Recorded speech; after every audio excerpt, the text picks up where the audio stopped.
All right, this is going to be a quick tutorial on how to set up your gradebook. First, you should be in campus instruction, so this is what you should see on the left. If you don't, that means you're probably in campus tools. So this might be what you see. So if you see this and you're in campus tools, switch over to campus instruction. Then on the left, you're going to click Gradebook. Right, you might see this where it says validating assignments, and that's because district has already set up a portion of the gradebook, but if you are breaking down the formative of 45% into smaller categories, then you need to use this tutorial. If not, then you're already done. District's already done it for you. So the next thing you're going to click is Settings. Under Settings, you will then click Categories. I'm going to just pause for a second, so as you're clicking, you can see right here, categories right at the top. All right, so they've already made categories for you. They have the final exam in there. They have the formative of 45%, summative of 35. Monthly grades is attached to your advisement roster. So the only reason to touch summative would be if you want to change the name. So maybe I click summative, but I want just for when parents are looking in parent portal or students are looking, the word summative might not mean anything to them. So maybe I put parentheses tests or unit tests or whatever I want to name it. So I'm going to go ahead and change that name. It's not necessarily something you have to do. All right, we're going to do the same thing with formative, and then we're going to actually add some categories for formative. And so for this example, I'm working with a coordinate algebra teacher, so we're going to do the same breakdown that all the coordinate algebra teachers are doing. All right, so one of their categories is homework and classwork, so I'm going to notate that.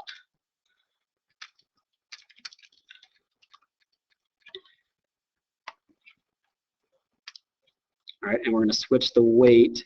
So I don't want to have to change all of these individually. If you just change it at the top, I'm going to change that to 15. So just typing that top box will change it.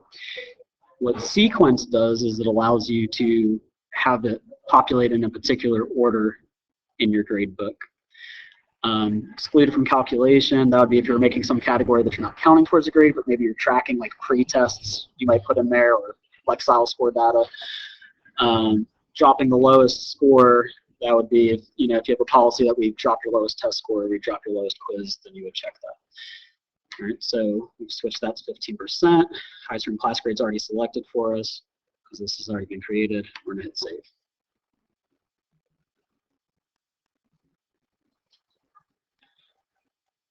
All right, then I'm going to need to add a category. So I need another formative. And it's probably good to label it this formative part just so that the district and the school kind of knows that your formative adds to 45%, but I do kind of put the subcategory again for parents and students understanding what it is. So that's quiz. I'm going to select all, but I'm going to uncheck advisor, right? You don't want to be adding different types of formatives in your advisement grade book. You don't need to have that. So we're going to deselect that. All right, quizzes count for 15%. And then we want to make sure that we click high term class grade and save.